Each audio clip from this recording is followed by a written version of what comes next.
primer lugar me voy a presentar. Soy Andrés Escarza. Para los que no me conozcan, pues soy economista, a pesar de lo que, como se suele decir, está cayendo. Y me dedico a la asesoría de empresas. La situación en la cual me planteé el tema de la reunión de hoy es básicamente porque todos hemos escuchado que el déficit público en principio no se contrae, sino más bien crece, y es de opinión pública a todo el mundo que nos encontramos en una situación de recorte en cuanto al nivel de prestaciones, en cuanto al nivel de servicio público que recibimos los ciudadanos, y hay ciertas protestas de muchos colectivos en los cuales al final se sienten perjudicados de una serie de derechos adquiridos. Esa es, digamos, la teoría general o la teoría que se está debatiendo en el día a día, y yo contra esa pues no estoy de acuerdo, y voy a poner los motivos por los cuales entiendo que no solo no hay recorte del déficit público, sino que hay una subida de impuestos con subida de recaudación, y si el déficit público no se reduce, sino se incrementa, y encima la recaudación y el nivel impositivo aumenta, la forma de cuadrar todo eso es que al final, si hay recortes, que pueda haberlos en determinadas partidas, es siempre inferior al montante de la subida o la presión fiscal a la que nos enfrentamos. Es simplemente la forma de que el gobierno actual y el anterior pues se ha enfrentado a la situación que se ha generado para llegar a una situación de considerar que van por una vía frente a otra. La vía de subida de impuestos frente a la bajada de gastos. Entonces, yo he preparado un resumen de las principales subidas de impuestos a las que nos hemos enfrentado tanto en el 2011, 2012 y en el ejercicio actual, el año actual, 2013. Tanto por impuestos sobre la renta, impuestos sobre el patrimonio, que desapareció en el año 2007 y se ha vuelto a recuperar, para en principio los ejercicios 2011 y 2012, y el 2013 pues se ha aplicado o se está aplicando, aunque hay competencias en cada una de las comunidades autónomas para ver si lo aplica. Por ejemplo, Madrid no aplica el impuesto sobre el patrimonio, por eso Rajoy no ha publicado los datos de su declaración de la renta y no ha publicado los datos de patrimonio. Esa es la excusa para no hacer públicos esos datos, como si no tuviese él esos datos a su disposición para hacerlos públicos. Simplemente, como no se recogen en una declaración fiscal a la cual no está obligado, pues se omite esa información. ¿Qué nos hemos encontrado nosotros?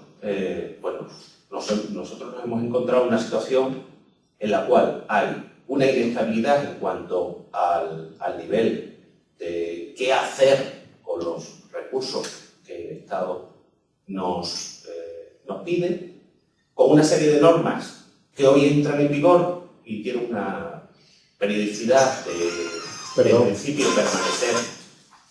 permanecer en el tiempo, a la cual le aplica una reforma y una modificación, y una reforma sobre la reforma y otra reforma sobre la reforma.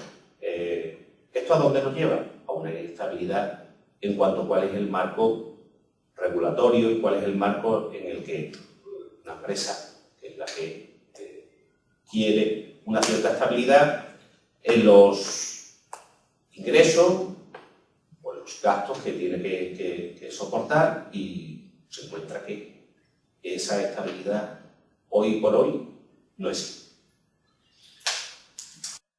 En cuanto al impuesto sobre la renta de las personas físicas, nos hemos encontrado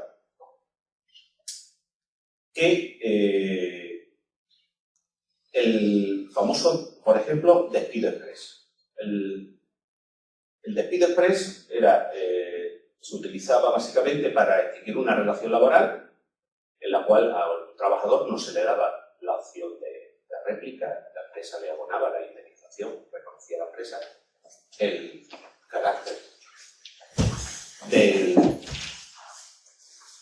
del despido improcedente y a continuación abonaba la indemnización legal pertinente. Con la reforma laboral de hace ahora un año, pues nos hemos encontrado que el importe o la cuantía de la indemnización es menor, pero si leemos en detalle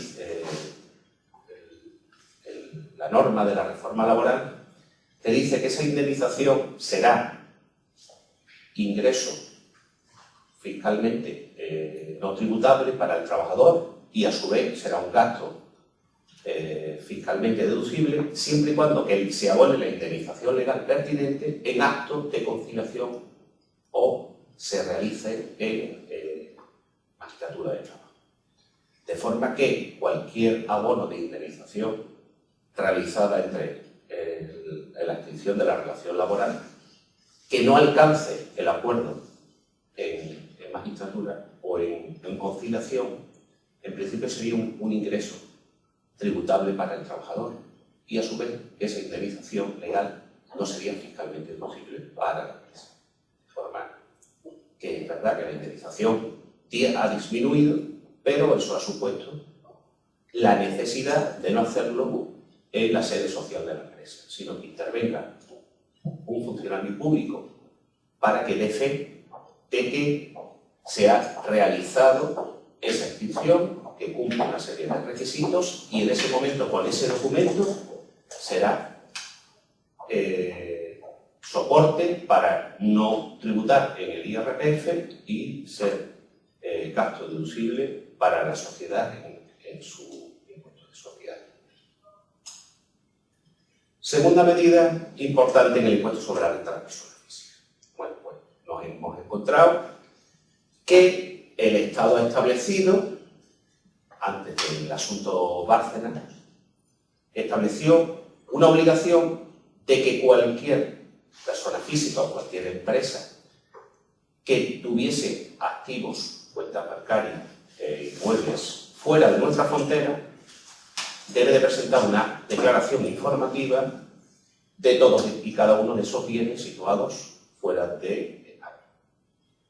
¿Qué ocurre? Eso es una norma, entró en vigor, se publicó en octubre del 2012, entró en vigor para el ejercicio 2012. Esa declaración se tiene que presentar desde el 1 de febrero hasta el 30 de abril. ¿Y qué ocurre si alguien está obligado a presentarla y no la presenta? Bueno, pues se establece una serie de sanciones y a su vez una determinada presunción. ¿Qué presunción se produce? Pues la presunción que se produce es que se considera que ese patrimonio omitido ha supuesto una renta tributable como ingreso no justificado en el último ejercicio pendiente de prescribir. Simplemente por no presentar una declaración informativa. Si esa persona hace una declaración de patrimonio y está obligado a hacer la declaración de patrimonio y en su declaración de patrimonio la ha incluido, la ley en principio no establece que por el hecho de hacerlo pública en su declaración de patrimonio esté exento de sufrir las consecuencias de que parte de esa información no la haya trasladado en un impreso distinto que simplemente un impreso estadístico. De forma que ahí existe un umbral que son 50.000 euros. 50.000 euros, la persona pueda tener 100.000 euros, pues digamos que acciones de una sociedad americana, cuyo comercializador no lo hace a través de España, porque se ha interpretado que, bueno, que si la orden se ha establecido a través de un comercializador de esas acciones en España, pues no habría que declararlas. Pero si, por ejemplo, estamos hablando que tiene un inmueble, pues digamos en París, y no lo declara en ese impreso, pero sí lo hace en el impuesto sobre patrimonio, y es superior a 50.000 euros, pues se encuentra que el valor asociado a ese patrimonio se considera como ingreso fiscalmente tributable como ganancia patrimonial no justificada. Es así, aunque cueste trabajo entender. Otra medida reciente.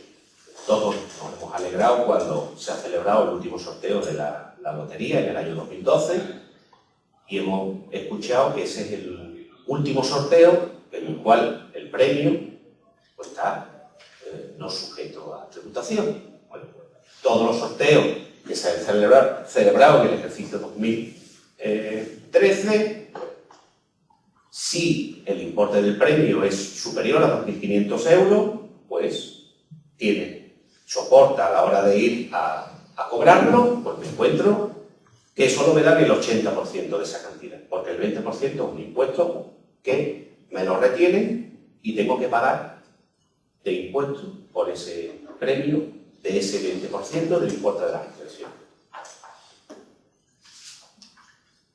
Siguiente cuestión. Tarifa del IRPF. ¿Qué ha pasado con la tarifa del IRPF? Pues con la tarifa del IRPF ha pasado dos circunstancias. Una, se habla de una tarifa complementaria para los ejercicios 2012 y 2013 exclusivamente. Se ha establecido que para el 2014 volveríamos a la tarifa anterior. ¿Y cómo se hace? Se mantiene la tarifa del IRPF y se habla de una tarifa complementaria a la tarifa ordinaria que va desde una subida de un 0,75 para el tramo más bajo hasta el 7% para cuantías superiores o ganancias renta anuales de 300.000. Yo no creo que finalmente se cumpla el compromiso de volver otra vez a la tarifa inicial. Creo que esa tarifa complementaria será complementaria para varios años. Si no salen los números, previsiblemente se quedará para los siguientes ejercicios, 2014, y no se sabe cuándo. Eso para lo que llamamos las ganancias normales, las derivadas del trabajo, las derivadas de las actividades empresariales y las que no son ganancias, digamos, del ahorro, de tener una cuenta corriente, de tener unas acciones que han generado una ganancia patrimonial, de vender una vivienda con plusvalía. De ese tipo de rendimientos nos encontramos una subida que va desde el 2, complementaria, desde el 2 hasta el 6%. De forma que ese tipo de ingreso pasa a tener una tributación para una ganancia anual superior a 24.000 euros, pasa a ser del 27%. Siguiente medida, 2013. ¿Qué ocurre? Deducción establecida para la adquisición de vivienda habitual. Ya sabemos, lo hemos escuchado todo, que desde el 1 de enero del 2013, aquella persona que no haya adquirido una vivienda habitual, esa vivienda habitual, a partir del 1 de enero, deja de tener la deducción por adquisición de vivienda. Igual ocurre para el ejercicio 2013 en relación a la cuenta ahorro vivienda. Automáticamente puedes comprar una vivienda, pero no goza de deducción ninguna. Por eso la medida complementaria hasta el 31 de diciembre del 2012 de que las ventas de vivienda por parte del promotor tenían un IVA reducido al 4%, que a partir del 1 de enero ha pasado al 10%. Como diciendo, hay que anticipar la compra de la vivienda, bajando el tipo impositivo sobre el IVA en la primera transmisión de la vivienda del 8%, que era al 4%, y después nos encontramos que desde el 8 pasó en julio al 10, que es el tipo general. Pero para la vivienda en primera transmisión era el 4%. A partir del 1 de enero de 2013, 10%. Más medidas. ¿Qué ocurre con las cantidades que teníamos nosotros en nómina en el ejercicio 2012? Pues, primera medida del Gobierno, fue una medida, si no recuerdo mal, creo que se aprobó el día 30 de diciembre, 30 o 31 de diciembre, no lo recuerdo, se publicó en el BOE, donde subieron las retenciones en las nóminas para el ejercicio 2012. Estamos hablando, si no recuerdo mal, gobierno, creo que era el 22 de diciembre del 2011, la formación del gobierno, y primera medida publicada en BOE, tardó 10 días. Subida de impuestos en las nóminas. No se aplicó en las nóminas de enero, pero sí teníamos una subida para el mes de febrero y siguiente. Por lo tanto, cuando vayamos a hacer la declaración de la renta del ejercicio 2012, ya aparte de esa subida que hemos comentado antes, ya la hemos sufrido en las nóminas.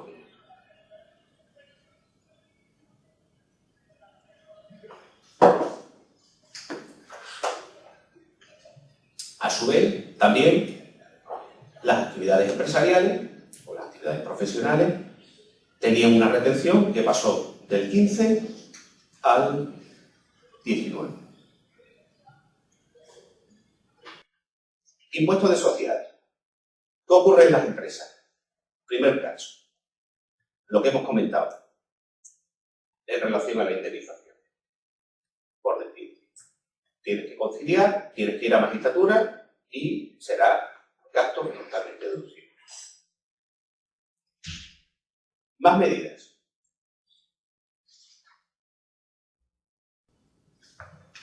Se han sacado una medida que dice que una sociedad tiene una serie de gastos financieros, pero esa parte de esos gastos financieros que pueda tener dejan de ser gastos deducibles.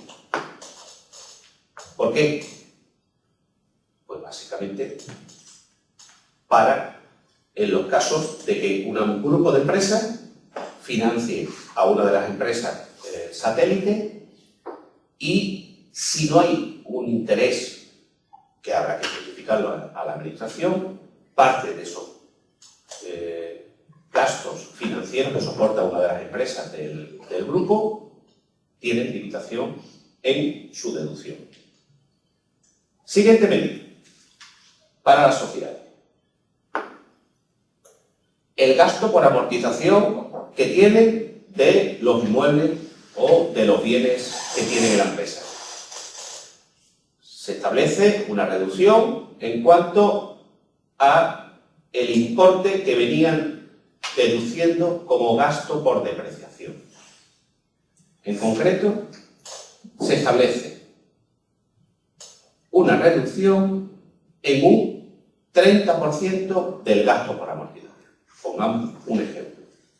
Si resulta que una empresa se ha comprado un vehículo y la empresa estima que la vida útil de ese vehículo son 6,25 años, eso significa que está depreciando el vehículo a razón de un 16%.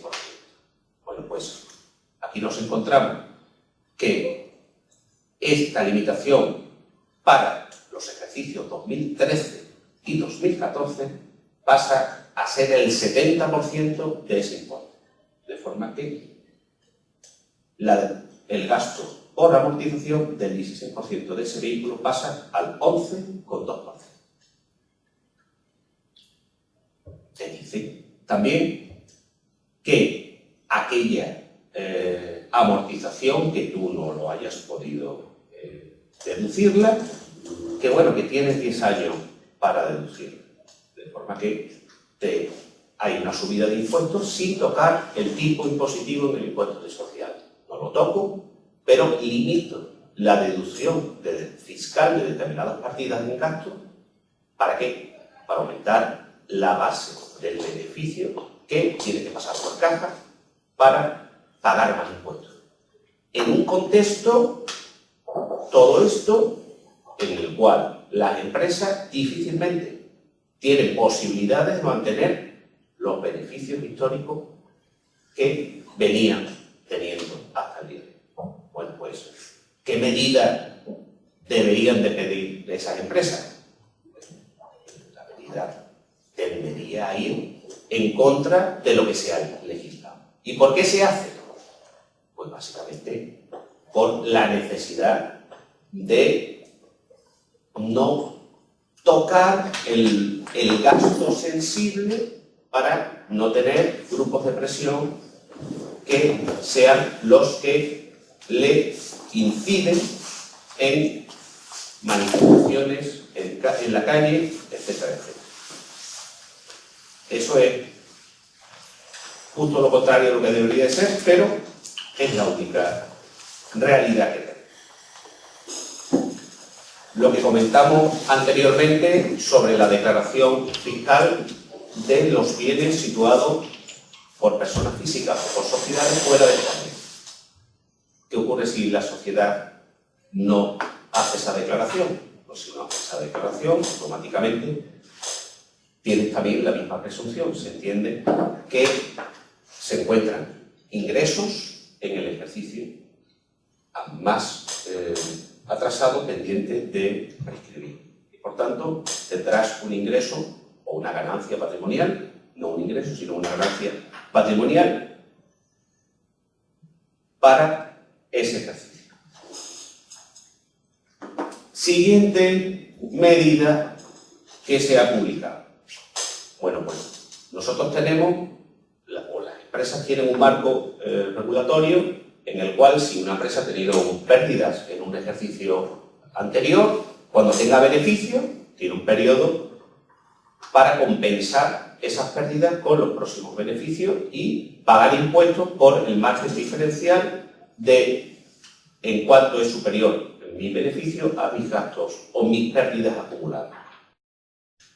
Bueno, pues para las empresas que facturen más de 6.010.000 euros, o sea, ya una mediana y gran empresa, no a la pyme, pero sí a las grandes empresas, se le dice, mire usted, eso es así, pero vamos a hacer una excepción. ¿Cuál es la excepción? La excepción es que en función de la cifra de negocio que puedas tener, no te puedes compensar los beneficios que tengas actuales con pérdidas acumuladas. Se establece una limitación. De forma que aquellas empresas que tengan una cifra de negocio inferior a 20 millones de euros, sí se lo pueden compensar como hasta ahora. Las que estén entre 20 millones y 60 millones de euros, solo se puede compensar el 75% de esa cantidad. Y las que tengan una cifra de negocio superior a 60 millones de euros, se puede únicamente compensar el 50%. Es verdad que, por otro lado, se amplía el periodo para compensar de 15 a 18 años. Le dan más margen de maniobra para, ya que te estoy reduciendo la posibilidad de la compensación, tengas más ejercicios para poder realizar 3 ejercicios.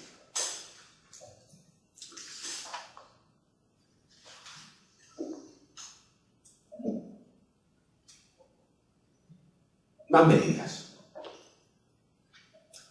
Las empresas tienen la posibilidad de reducirse una serie de deducciones fiscales en sus ejercicios, de forma que si realiza una serie de inversiones, si hace I+D, etcétera, etcétera, etcétera, parte de esa inversión se la pueden deducir como a partir de la cuota que tengan que ingresar, se pueden deducir una serie de cantidades, como igualmente nosotros cuando nos sale la declaración a ingresar una determinada cantidad, pues nos podríamos deducir la vivienda por donativo y reducir el costo fiscal que tengamos. Bueno, pues se produce una limitación de todas y cada una de las deducciones que sí existen, no se cambia en el marco, pero sí te dicen que limito la deducción del importe que pueda cada año la empresa aplicarlo a reducir la cuota del impuesto de sociedades. Por lo tanto, subida de impuestos sin subir el tipo impositivo en general, que es el 30%. Siguiente medida. Retenciones que las empresas tienen que soportar. Antes, cuando obtienen ingresos, hay determinados ingresos, están sujetos a retención. Bueno, pues las retenciones, con efecto a partir del 1 de enero del 2012, se elevan al 21%. Pago fraccionado. Las empresas tienen que ir ingresando de sus beneficios una determinada cantidad. Esa determinada cantidad se va ingresando con una determinada periodicidad. Hasta ahora era un 18% para las grandes empresas. Ese porcentaje pasa para las que facturen menos de 20 millones de euros el 21%. Del 20 millones a 60, 24%. Las de más de 60 millones de euros, pago fraccionado, 27%. Sobre un 18%.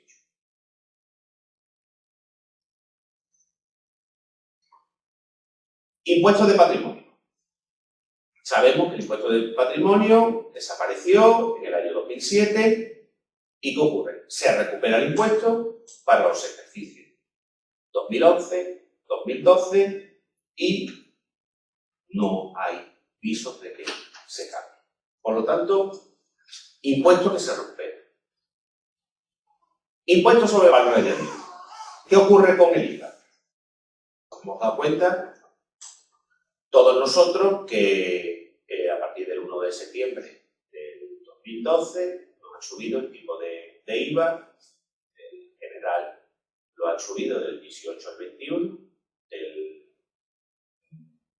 el reducido del 8 al 10 y el superreducido igualmente lo ha incrementado. Por lo tanto, subida de impuestos. Además de esa subida de impuestos, nos hemos encontrado que determinados bienes y servicios que tributaban normalmente al antiguo 8% han pasado no al 10% de manera directa, sino que han pasado al 21%. Una serie de bienes y servicios importantes, y eso ha producido recaudación de impuestos y subida de la recaudación. En las últimas estadísticas del año 2012 decían que la recaudación por IVA, a pesar de la bajada del consumo, era superior al importe del 2000.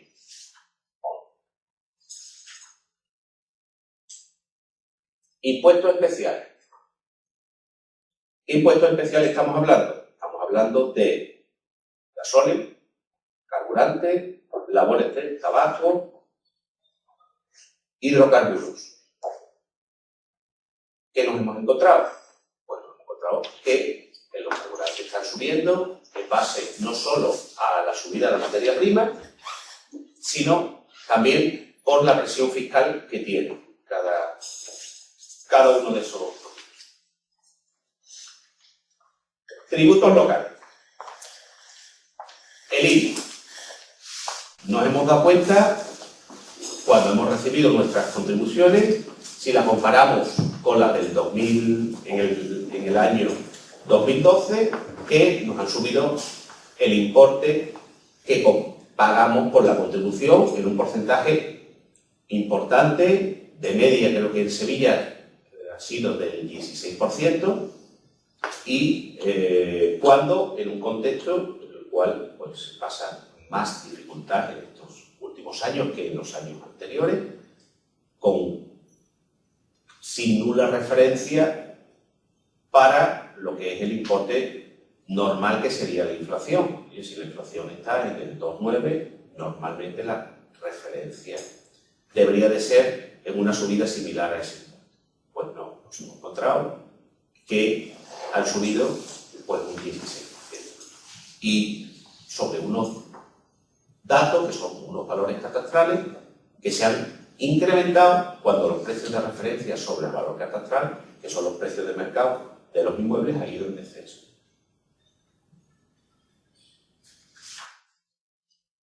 Más medidas.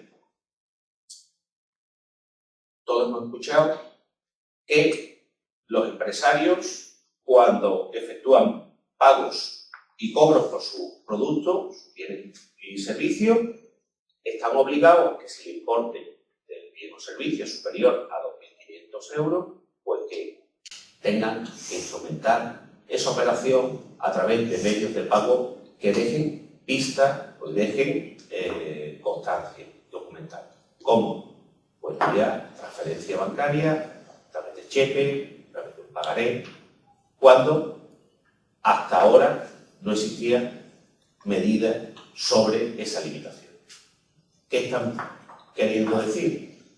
Dos cosas. Están queriendo decir que, en general, somos malos contribuyentes por cuanto estamos utilizando las transacciones de compra y de venta entre empresas para defraudar. Por tanto, no se fían de que los medios de pago, como pueda ser el efectivo, o puedan ser medios de pago legales.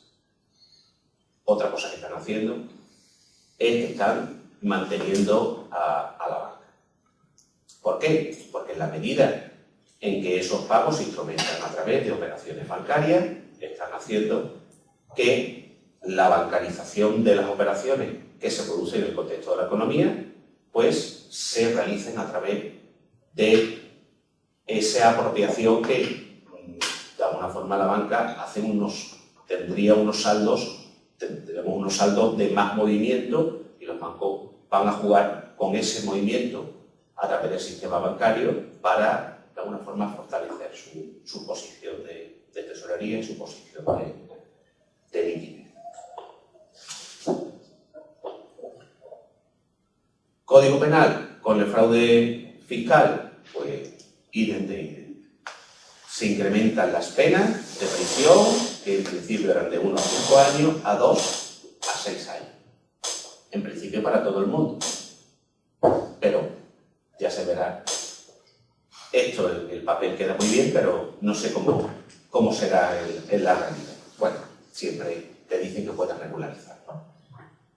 Con la medida especial que sacaron para regularizar, que no ha dado éxito ninguno, no ha recaudado nada y lo único que ha hecho es generar una polémica que es la que estamos viviendo en estos días. Entonces, con esto es un repaso somero de lo que yo considero que realmente se ha legislado en materia tributaria. Y yo quería decir, ¿y qué podemos hacer nosotros ante todo eso? Es decir, aquí hay que buscar el lado positivo de las cosas.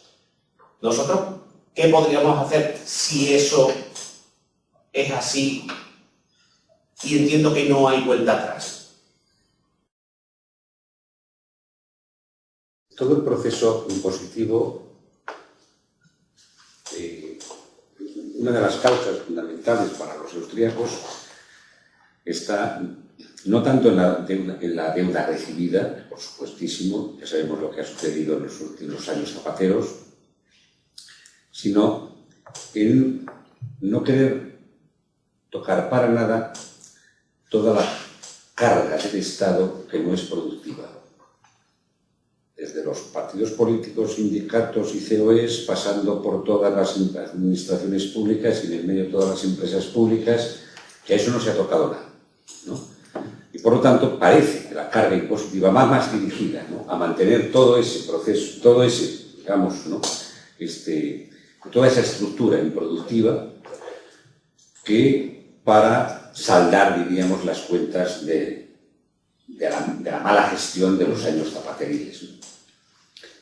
Con lo cual nos encontramos con una política que, más que igual de socialdemócrata que la que llevaba, ¿no?, ha sido, es decir, aquello de ten la mayoría absoluta, ¿no?, para hacer la política que nosotros estamos haciendo con más libertad que lo hacíamos nosotros, a condición de que mantengas, digamos, una estructura que es improductiva, una estructura del Estado. Yo creo que aquí el problema, desgraciadamente, no pasa por una cuestión técnica tributaria, sino pasa por una cuestión política. En tanto en cuanto no se quiera quitar el coste abrumador del Estado, no hay posibilidad alguna de mejorar, digamos, esta situación. Entonces, es decir, hemos llegado a un punto en donde la solución tributaria pasa por una solución política. Ya no hay más. Es decir, supongamos que quitamos todos estos impuestos, ¿no? Indudablemente tampoco podemos continuar con esta carga del Estado. Y por otra parte, si continuamos con esta carga tributaria y no quitamos el tema del Estado, también nos lleva a un callejón sin salida, ¿no? En donde el Producto Interior Bruto va bajando, en donde la competitividad de las empresas españolas y el consumo interno no sube. Por lo tanto, estamos en un callejón sin salida. El modelo ha tocado techo. Ese es el gran problema que tenemos, digamos, delante para resolver un callejón sin salida tributario, una solución política que no se está planteando. Todo lo que estos 2 días del famoso discurso de la nación, para tal, se han puesto de acuerdo para que no se toque nada de esto. Salen en la foto diciéndose que son unos muy feos y los otros que son más, y ya está, ¿no? Entonces, posiblemente es la primera vez en la historia, digamos, de la democracia española en donde nos encontramos con que no hay solución, digamos, tributaria a una situación económica insostenible. Claro, pero es que hay dos facetas importantes. Una es, se obtienen más recursos en un momento en el cual está debilitada la demanda, en el cual cuesta más trabajo recaudar la misma cantidad. Ese es el origen. Y por otro lado está con esos recursos que se están dotando al sistema, cómo se reparten y si de alguna forma tocamos la aplicación de esos ingresos. Entonces, si la solución debe de venir desde la aplicación para irnos al origen, para bajar de alguna forma esa tributación que ha ido incrementándose en los últimos años, que entiendo que no es la correcta, pero el diagnóstico se tiene que hacer desde la aplicación de esos recursos. Esos recursos se podrían aplicar de forma más sensata, pero no se hace. Y como no se hace, ¿qué ocurre?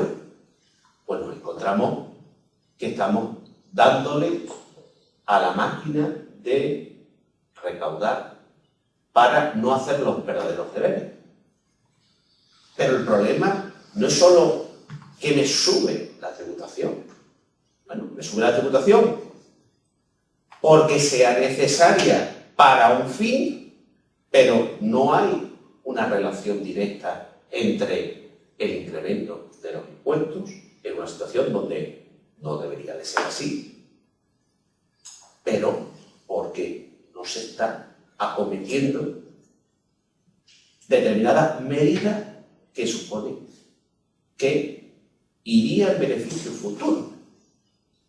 Pues no se le ve. Es como si cerramos un círculo y no le vemos salida.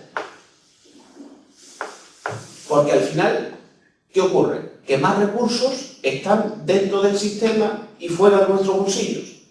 En esencia. Y ese es, digamos, el nivel de desesperación que se está produciendo a nivel de la calle. A nivel de la calle. ¿Y eso por qué no se percibía anteriormente? No se percibía anteriormente, pues básicamente porque el nivel de renta disponible que teníamos cada uno, pues más o menos, era similar o se incrementaba en relación a un año anterior. Y por tanto, desde la óptica individual, no había un sacrificio excesivo en pagar esos impuestos porque se estaba produciendo una riqueza y más o menos esa riqueza que generábamos cada uno de nosotros, esa riqueza se estaba conservando en parte en nuestro bolsillo. Y por tanto, si nos subían los impuestos en una época de crecimiento del Producto Interior Bruto y de creación de riqueza, esa riqueza era compartida, pero era compartida la riqueza. Ahora, ¿qué nos encontramos?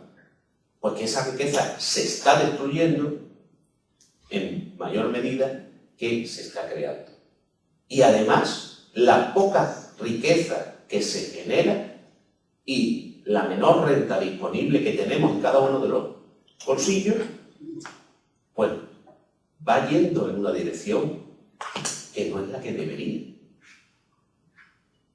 Y por tanto, la sensación que tiene todo el mundo es que estamos pagando. Esa es la palabra. Estamos pagando nosotros los platos rotos que se han producido en errores anteriores. Hay la sensación, individualmente, cada uno, de que se está penando por esos errores que se estaban realizando. Y es un sacrificio pues que no está correspondido en cierto nivel, en el nivel político. Que esa es la sensación que se tiene y que de alguna forma ya no es ningún cheque para el día de mañana. Podía ser en el año 2008, podía ser en el año 2009 y en el 2010. 2, 3 años puede ser un cheque. ¿Para qué? Para un fin. Pero no se ve ese cheque que de alguna forma revierta el día de mañana hacia nosotros. En un corto plazo no se ve. Y esa es la situación en la cual en la que nos encontramos actualmente. Es una pena, pero es falta de ideas, de saber qué hacer. De saber qué hacer, ¿por qué? Porque todo es muy difícil. Puede ser más difícil ahora que haberlo hecho en años atrás. Pero la sensación que tenemos es que ya no basta con hacer el sacrificio nosotros. Que de alguna forma tenemos que pasar la patata caliente a nuestros compañeros de viaje, que son los países de nuestro entorno, en Europa, para que de alguna forma salgan a esa ayuda. Y a lo mejor es una situación de dejar hacer lo que debería de hacerse o haberse hecho, simplemente con la tranquilidad de que el día de mañana nos den la receta otros para hacerlo. Desde el punto de vista de la comodidad, a nivel de la calle, creo que es la sensación que queda. Una cuestión, en alusión a los países de nuestro entorno, sí. Hace unos días estuve en Lisboa y comprobé que al tomar un café que el IVA era del 23%. Es decir, lo peor de todo esto es que el margen todavía de subida es suficiente para que el Estado siga dando vueltas de tuerca. Sí, hay un ejemplo. Países intervenidos. Grecia, Irlanda y Portugal. Y bueno, y Chipre está en camino. No sé ahora mismo cómo está Chipre. Pero IVA en Grecia 23, IVA en Irlanda 23, IVA en Portugal 23. Después de 2 subidas. En España tenemos uno. ¿En Irlanda cuánto es el IVA? 23. Igual también. Equivalencia. Y Chipre, bueno, Chipre es una isla pequeña, creo que se necesita nada más que 57.000 millones para rescatarla, eso rescata minuta. Y bueno, de alguna forma es también un menor problema. Pero lo que nos encontramos es que es posible que estemos a medio camino y el día de mañana nos encontremos con una posible subida del tipo de IVA. Y no nos extrañaría que fuese así, o incluso sea barajado el día de mañana por nuestros políticos para, de alguna forma, pues cerrar el círculo. De momento, estamos en el 21, esperemos que esté por muchos años, porque para bajar no veo yo que esté la situación. Pero es posible que volvamos a apretar de tuerca y podamos quedarnos en el 23. Es posible. Pero bueno, esperemos que no sea así, esperemos que tampoco sea así. Es importante, yo querría plantear la posibilidad de decirlo y a nivel individual, ¿qué podemos hacer? Es importante buscar salidas donde no dependan de terceros, y plantear en estas circunstancias qué podríamos nosotros hacer, en la medida de que busquemos una solución particular.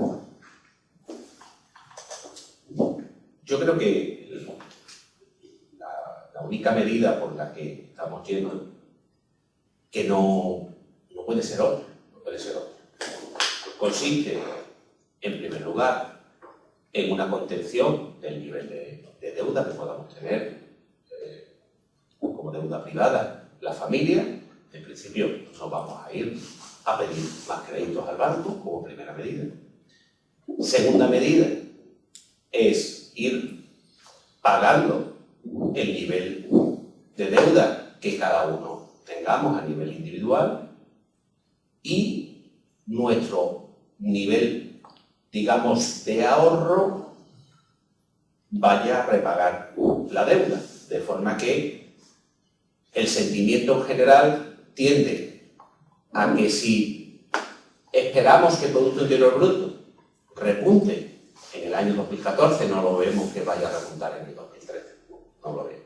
Pero si prevemos que vaya o queremos que repunte en el 2014, no lo va a hacer por la partida más importante del consumo. Consumo, preveo que no va a incrementarse. No va a incrementarse en la medida en que las familias tienden a quitar consumo, suponiendo el nivel de renta que se mantenga, quitar nivel consumo para que de alguna forma vaya a repagarse el nivel de deuda que tengamos. Y hay una reducción y contención en general en las cuentas globales de que la deuda de las familias, la deuda privada, incluido también la deuda de las empresas, pues tiende a contenerse y a reducirse, básicamente por el efecto de las dos medidas. Una, no hay una solución de mayores deudas.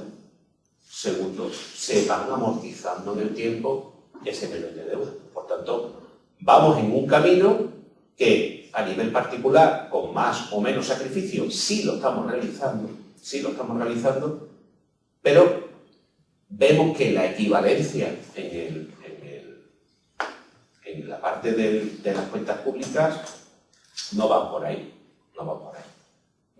porque es verdad que si nosotros estamos disminuyendo nuestra renta disponible, el Estado cuenta también con una medida similar. Se encuentra que la posible recaudación global, como consecuencia de contención del Producto Interior Bruto, pues es difícil mantener el nivel de recaudación a pesar de la subida de impuestos sobre ejercicios anteriores.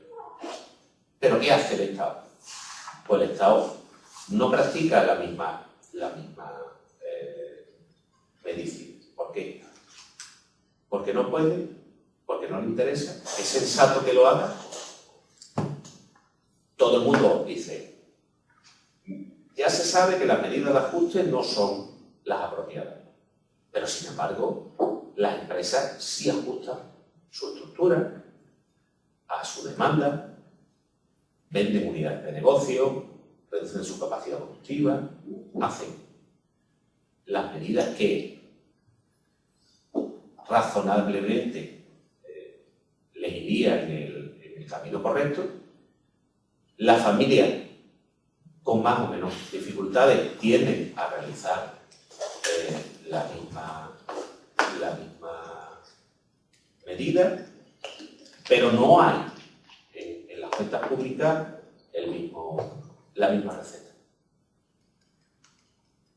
Y por ahí se nos está yendo muchos recursos que de alguna forma podían destinarse a las medidas de fomentar y que el nivel de actividad y el nivel de intervención del Estado en el día a día pues vaya a ser cada vez menos.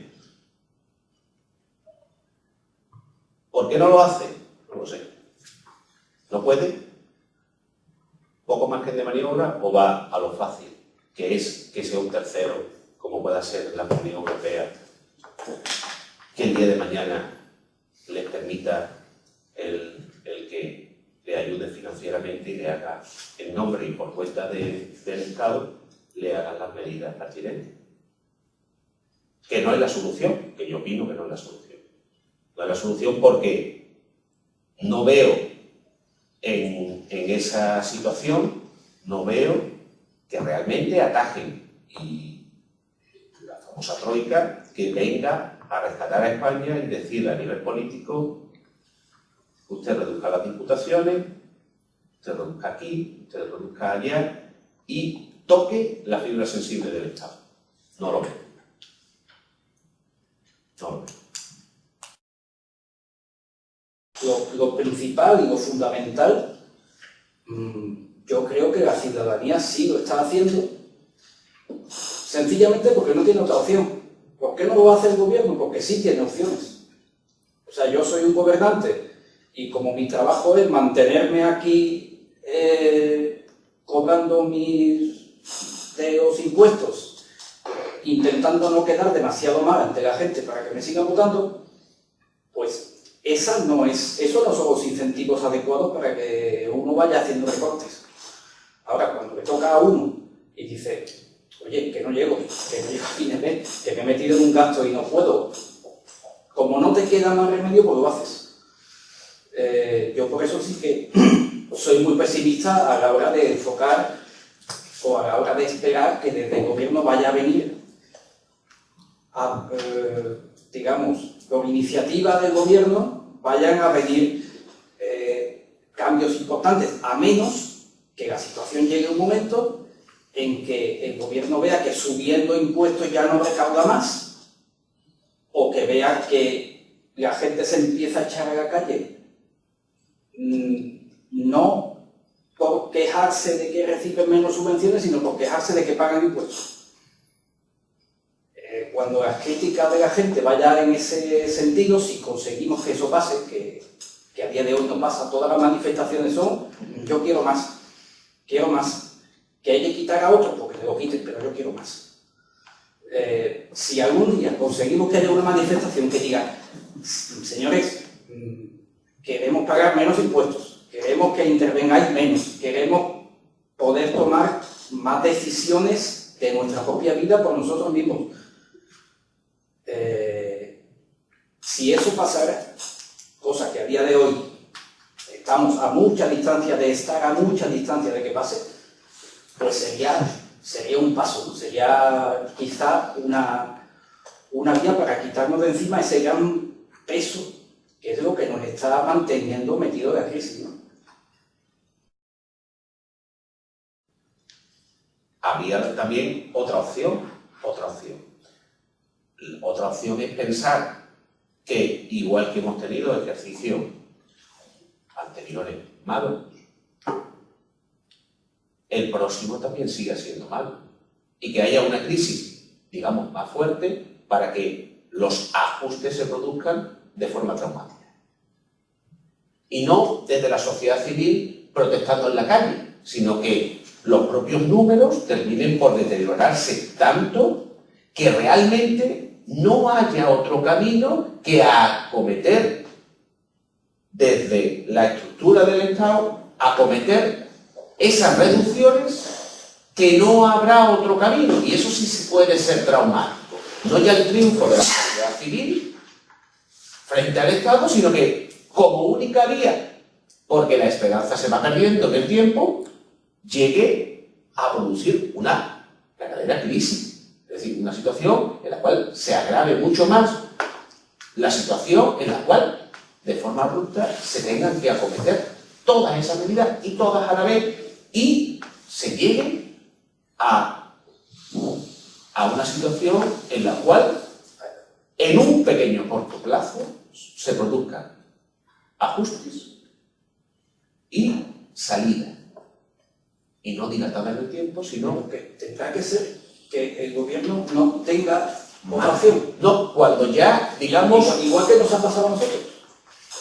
Cuando se quiera dar cuenta, ¿no? Digamos, cuando se quiera dar cuenta que el margen ya no queda.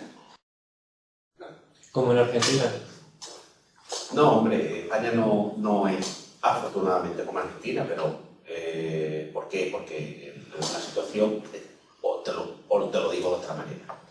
Si España fuese Argentina y Argentina salió en el tiempo, es verdad que con otros gobiernos que han vuelto otra vez a las andadas, pues están donde están, ¿no? Pero bueno, Argentina en 2001 fue en 2001 y terminó por encontrarse una situación mejor en el tiempo. Mejor en el tiempo. De alguna forma, en un tobogán. Ha vuelto otra vez a la situación, no como en el 2001. Pero sí, de alguna forma, si Argentina llegó a salir, y yo parto de la base de que España no es Argentina, pues nosotros estamos en condiciones también de salir. Es decir, no planteo un horizonte más negativo para un país, mucho más sólido, cuando otro pues, ha terminado por salir y España saldrá. Lo que ocurre es que eso en el tiempo, ¿cuándo se producirá? Cuando la banca se sale, porque aquí apostamos todo para que el crecimiento venga también de que la banca llegue un momento en que su situación de quiebra en la que se encuentra termine por sanearse en el tiempo y la banca vuelva un poco a drenar con su liquidez, vuelva a drenar la economía, el engranaje para que la mecánica del día a día vaya permitiendo una salida a la crisis, pero no debemos de apostar solo por la banca. La banca, en las circunstancias actuales, no permite margen ninguno. No es solo porque no vamos al banco para pedir crédito. Y que así es como salimos de la crisis de 2002, metiéndonos en la de 2006. O sea, no vamos a hacer otra vez lo mismo. Sí, y la banca tendrá que hacer su función y no la está haciendo, difícilmente la está cumpliendo, ¿no? No lo está cumpliendo. Y tendrá que hacerlo. Y es verdad que necesariamente la banca, como requisito necesario para una salida de la crisis, la banca tiene primero que sanearse y la banca tiene que empezar a hacer su función. Y no la está haciendo, de momento. Y cuando empiece a hacer su función de intermediario del dinero y prestar dinero, pues entonces será cuando permitirá de alguna forma el poder coger y ayudar a que la salida de la crisis sea más fácil. Pero sin la ayuda de la banca. Pero hay que asumir que durante mucho tiempo seguramente estamos más en pagar deudas, estamos más empeñados en pagar deudas, no hacer deudas nuevas, y que disminuyan más que meterse en proyectos. Sí, porque es lo razonable, porque es lo que toca. Simplemente porque. Pero es que no hay otra opción. Hay que asumir. Porque es lo sensato. En la medida de lo posible que se pueda asumir, es lo sensato a realizar. Y no hay más. Es que no hay otro camino. O sea, no hay más. Porque vamos a hacer. Es lo que toca y es lo que se hace. Pero es verdad que la situación de deterioro viene también acompañada porque la banca pues, ha reducido su exposición al incremento del crédito. Sucede también que el aparato ideológico del Estado es muy potente y entonces ha sabido vender a la ciudadanía que, por una parte, la crisis efectivamente se debe a errores, etcétera, cometidos por muchos gobernantes, por el Banco Central Europeo, etcétera, pero también tiene una parte de inevitabilidad, ¿no? Y eso ha calado también mucho en la sociedad. Entonces yo también creo que confiar en la teoría del estallido social es equivocarse o pecar de optimismo, porque el Estado también tiene una especialidad que es saber cronificar las situaciones y ir modulando la capacidad de angustia que puede aguantar la ciudadanía.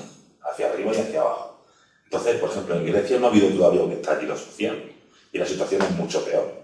Ha surgido un partido de extrema derecha con 20 diputados, creo. Siriza, por ejemplo, ha subido también mucho en el Parlamento y se ha canalizado institucionalmente ese malestar.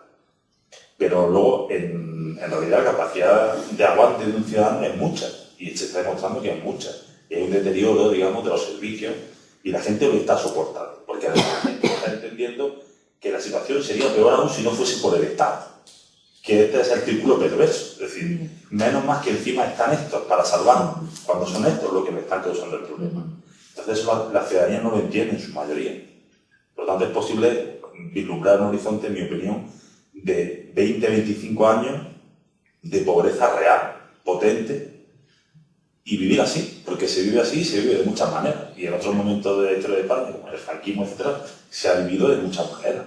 Y la gente joven, que se incorpora al mercado laboral, pues empezará a aprender a malvivir.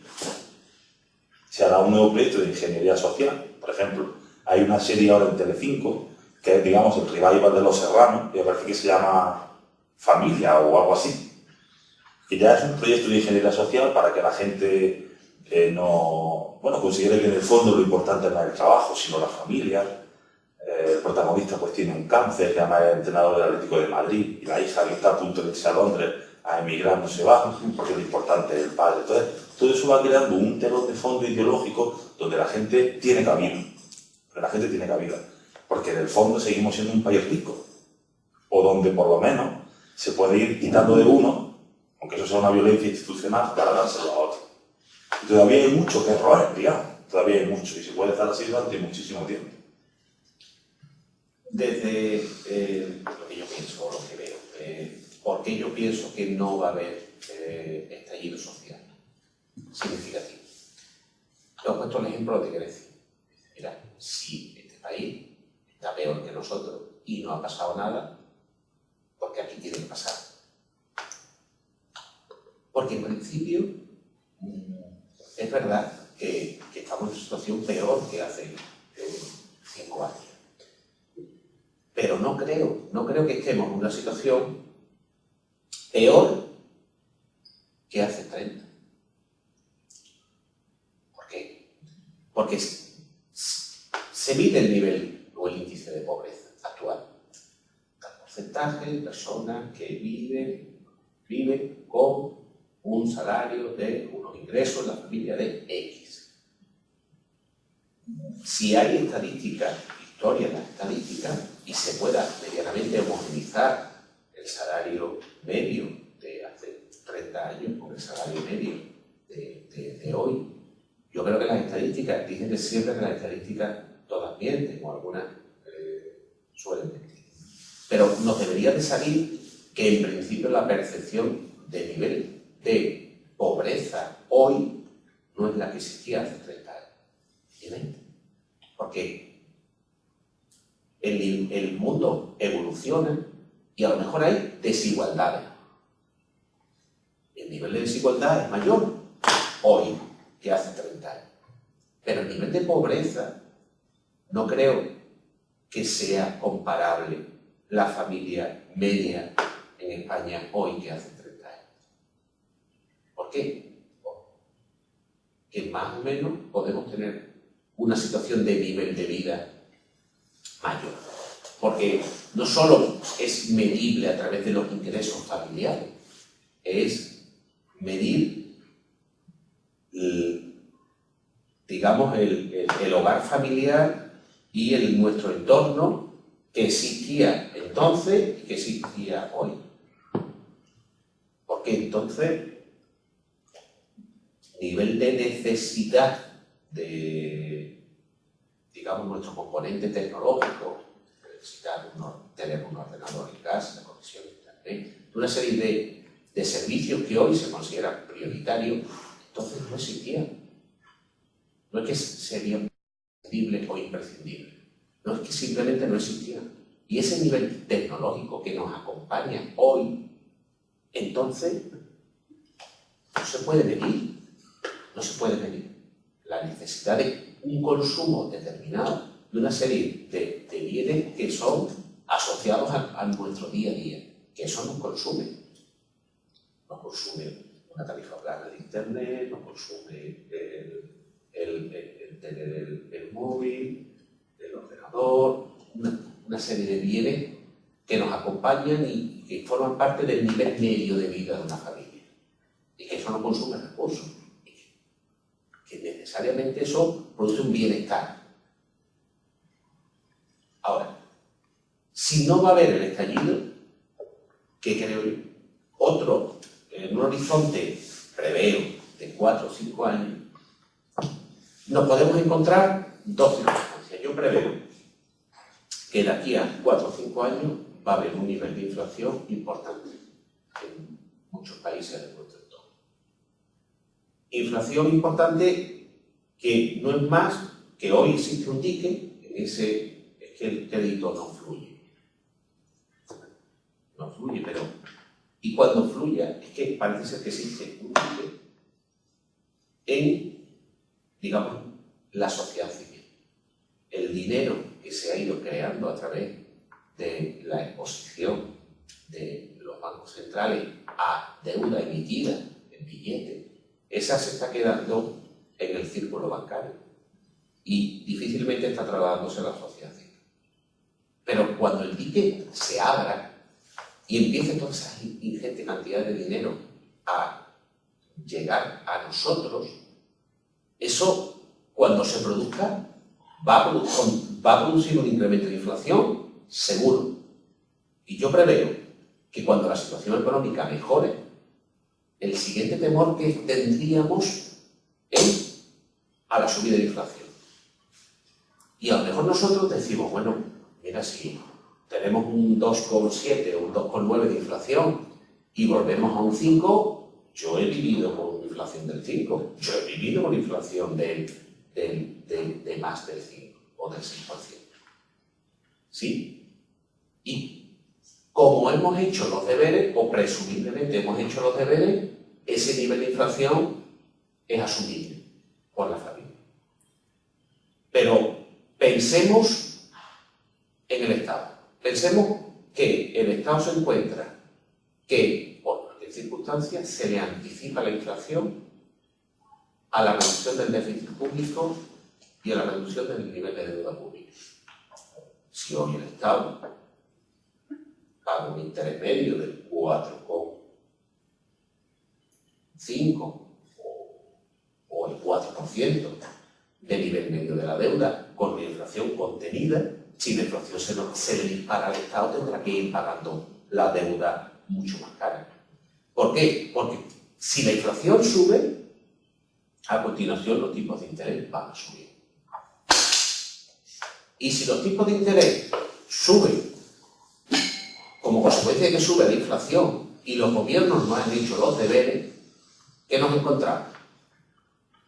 Pues nos encontramos es que el nivel medio de la deuda, a igualdad de deuda, se tiene que pagar del 4, se tiene que pagar del 5 o al 6%, y si se paga, por ejemplo, al 6%, pues se encuentra que para el mismo nivel de deuda, lo que hoy son pagar intereses, 32.000 millones de euros, para la deuda que está viva, pues sería incrementarlo en un 50% el nivel de deuda.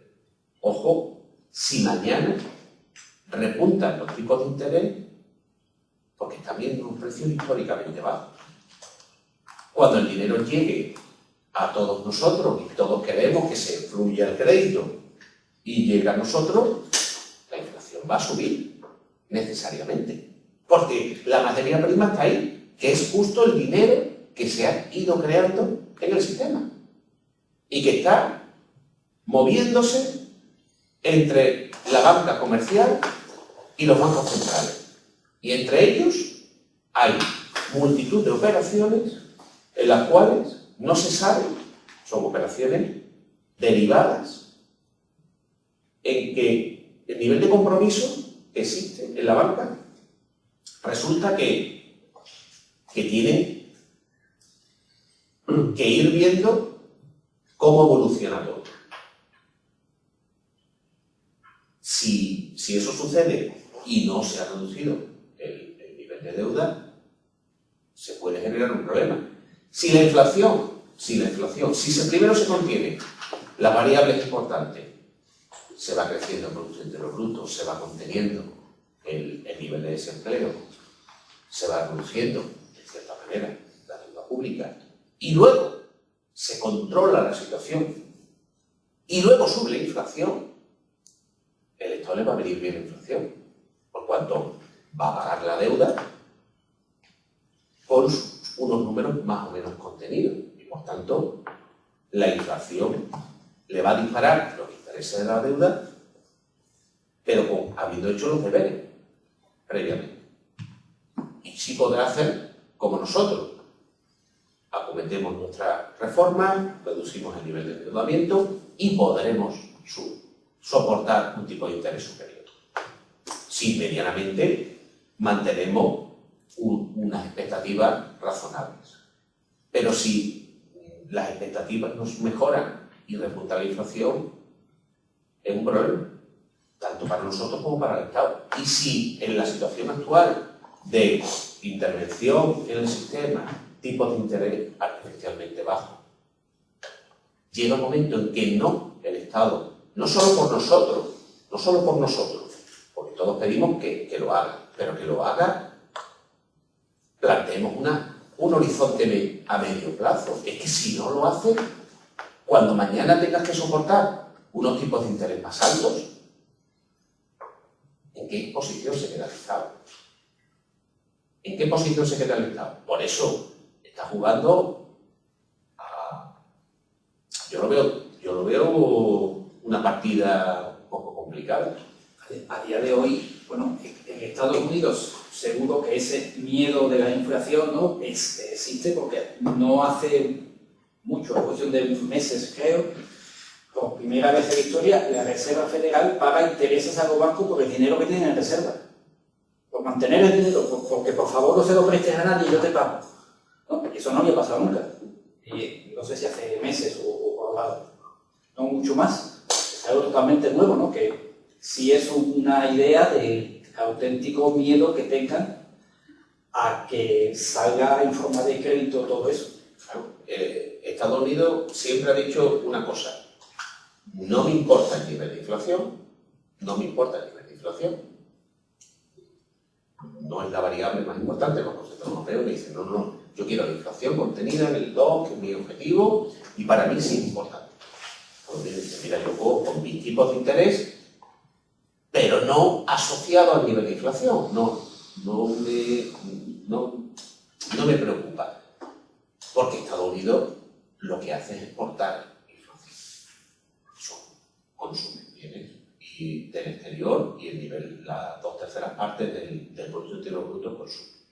De momento, ya que mantienen eso, ¿no? Pero hasta ahora, ¿no?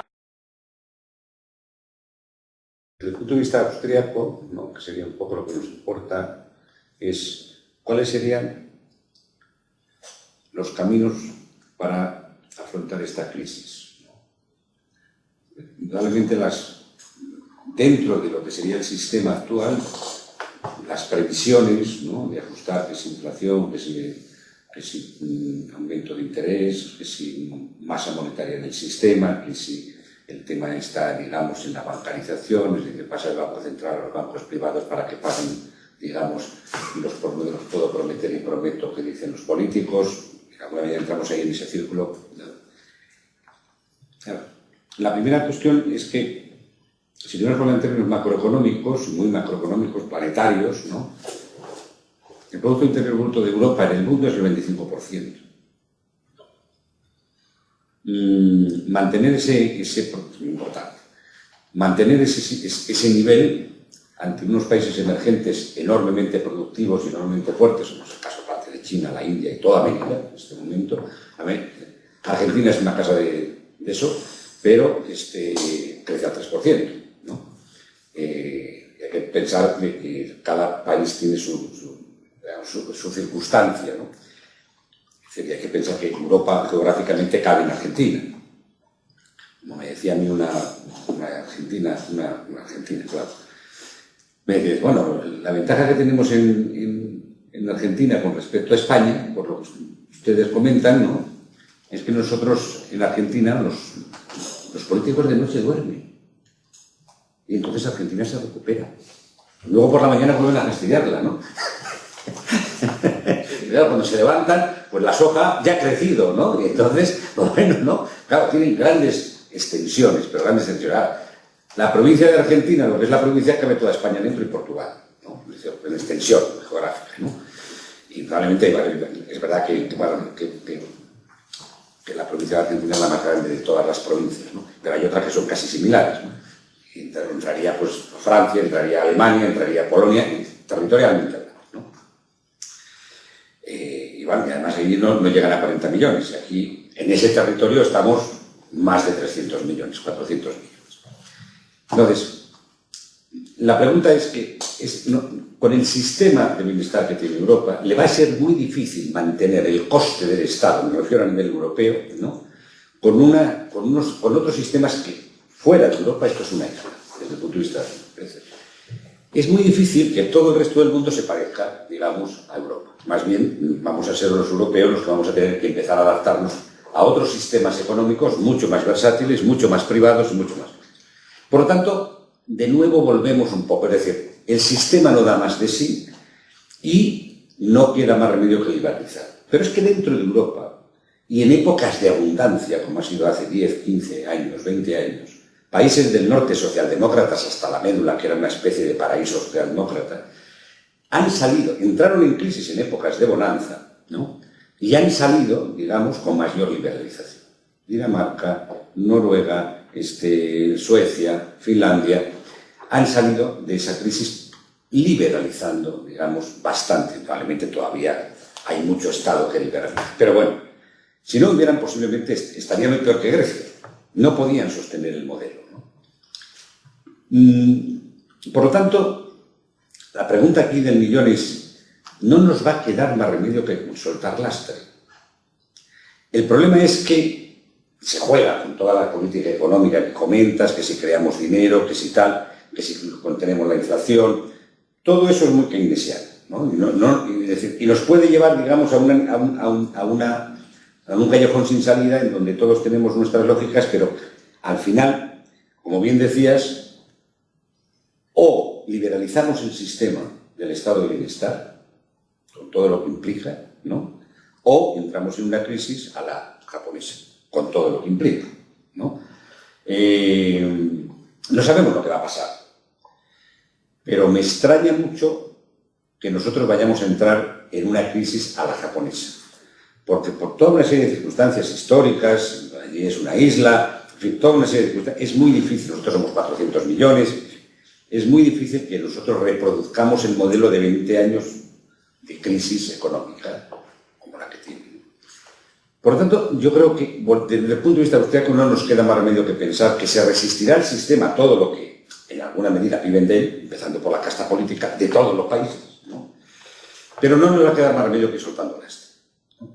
Es decir, no podemos mantener el estado de bienestar europeo a los niveles que hemos generado. Es decir, que esto fuera del... Tú sales de Europa y dices, bueno, y esto no se puede mantener. Porque no se puede cargar más, digamos, impositivamente. Nosotros al final, entre impuestos directos e indirectos, que has dicho muy bien, al final del año, un ciudadano medio le están quitando de su sueldo alrededor del 65 o el 60%. Puedes quitar más, ya no va a ser productivo para mantener el sistema. Podrías quitar hasta el 70 y podría estar la gente en la calle. Pues posiblemente quitaríamos hasta el 70 y hasta el 75 y estaría la gente en la calle. Pero ya no podría mantenerse el sistema. ¿Eso es posible que pase? Hombre, es difícil, ¿no? Es decir, el reto está para mí, desde el punto de vista austríaco, es quitar lastre al estado de bienestar. ¿Sí? El sistema de pensiones es un sistema que es absolutamente imposible de mantener, es piramidal y al fin y al cabo es una estafa y es un fraude. Igual que ese, pues podríamos decir otras cosas, ¿no? Y por otra parte, nosotros no podemos competir como los países emergentes, léase India, China, toda América Latina. Si nosotros somos competitivos será porque somos más innovadores que, en alguna medida, hacer pues cualquier cosa, una mesa, China ya sabemos lo que es, que dura pues 2 sentadas, la tercera ya se cayó, ¿no? Y en la India, bueno, ha llegado el momento de tener que plantearnos muy en serio que Europa no es un país emergente, puede competir con cualquier país del mundo desarrollado en tecnología y I+D+I. Y por otra parte, eso implica empezar, digamos, a quitar lastre al sistema. El sistema no puede ser más costoso y nos está comiendo todos los impuestos de una manera improductiva. Claro, nadie está discutiendo aquí que al que no tiene nada no se le pueda ayudar, por supuesto. El problema es que las clases pasivas se han unido muchas clases que no lo son. Y todos lo sabemos, ¿no? Y ese coste es inasumible. Y solamente se podrá hacer limpieza si se privatiza. Aquí, lo que no funciona no se puede mantener. Y bueno, tenemos 2 millones aproximadamente y medio de funcionarios en España, pero resulta que tenemos otros casi 2 millones de empleados públicos. Proporcionalmente, muchos más empleados públicos en conjunto que tiene Alemania, siendo el dominante. Como eso, pues podríamos decir muchas cosas, ¿no? Entonces, al final entramos en un círculo vicioso, es decir, este problema impositivo, tributario, como quieras, no tiene salida sin una respuesta política. Porque el sistema ha tocado el techo. ¿Lo podemos mantener? Pues, hombre, lo podremos mantener y se está manteniendo, ¿no? Porque de momento no se está tocando el Estado. Pero a mí, si me preocupa algo, es la cuestión política. La cuestión económica la veo cada vez más clara, que van a ocurrir estas dos cosas. Tenemos que apostar por la innovación para ser competitivos en el mundo y, por otra parte, tenemos que quitar lastre, digamos, a un sistema que no se puede mantener con lo que genera. ¿Qué pasa? Que ahora lo que estamos diciendo, nosotros nunca hemos pagado el estado de bienestar. Esa es otra de las trampas que no sale nunca en esto del estado de la nación. Nunca hemos pagado nosotros el coste del estado de bienestar. Cuando han venido las cosas bien, más del 20%, digamos, del dinero de los bancos internacionales venía a los bancos y venía a las bolsas españolas y venía a las empresas españolas. Y con eso hemos podido pagar bastante, digamos, el sistema este que no lo generamos, que no lo pagamos con recursos propios. Cuando ha venido la crisis y se ha retirado el dinero, ¿no? ¿Qué es lo que ha hecho? Pues el sistema pone el Estado. Este Estado, el portugués, el francés este año lo va a hacer, el italiano, por supuesto, etc. Endeudamos cada vez a más largo plazo. Con lo cual, no tiene mucha salida, ¿no? Es decir, por eso, desde el punto de vista austríaco, a mí me parece que llega un momento en el que decir, bueno, si es que esto son habas contadas. Entonces, desde el punto de vista individual, por supuestísimo, pero como bien decía José Manuel, yo creo que todo el mundo hacemos lo que razonablemente podemos desde el punto de vista estrictamente de nuestra economía doméstica. Ahí sí que esto es lo que hay y hasta aquí llegamos, ¿no? Fíjate que aún a pesar de todo, en España, en los últimos 2 años ha aumentado el ahorro. La gente no consume, nada más que lo inevitable. Ha aumentado el ahorro.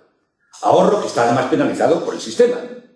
Claro, si lo metes en el banco no te sirve de nada. Y si no lo metes en el banco, bueno, puede pasar lo que Argentina, que cuando empezaron a ver que el corralito se acercaba y que era un poquito espabilado, debió venir medio o un año antes, lo metió debajo de calcetina, sí, ¿no? En casa debajo de una baldosa, y cuando cerraron los bancos, el que tenía la baldosa tenía dinero, ya no eran dólares.